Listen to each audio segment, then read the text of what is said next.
अस्सलाम वालेकुम दोस्तों रंधावा व्लॉग यूट्यूब चैनल ते खुश आमदीद। हाँ जी, उम्मीद करते ही तमाम दो ठीक ठाक होणगे। हाँ जी दोस्तों, मैं इस वक्त मौजूद हाँ जी ट्रैक्टर मार्केट लाहौर। तो जिस तरह के मैं पिछली वीडियो के वादा किया दोस्तों नाल कि चंद दिनों के अंदर जो बुराक ट्रैक्टर पाकिस्तान के नवा आया वा वो जो लॉन्च करेगी कंपनी। तो अज कंपनी जी लॉन्च करन लगी आ लक्की ट्रेडर्स बुराक शेखपुरा। ये जी ट्रैक्टर मार्केट लाहौर वो अंदर ही जोड़ा वा लक्की ट्रेडर वालों का शोरूम आ।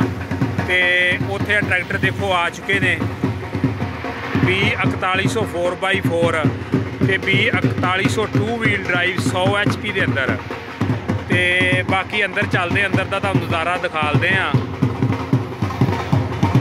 तो बड़े बड़े मोअज़्ज़ज़ बंदे और देसी बंदे भी पिंडां दे ज़मींदार लोग भी पुजे ने, बड़ी बड़ी दूरों लोग भी जेडे शायकीन ने वो भी इत्थे पुजे ने। ते ट्रैक्टरां दा जिहड़ा इस्तकबाल आ ढोल वगैरह दे नाल कीता जा रहा।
ਅਹਿਮਦ ਯਾਰ ਕਿੱਥੇ ਰਹਿੰਦਾ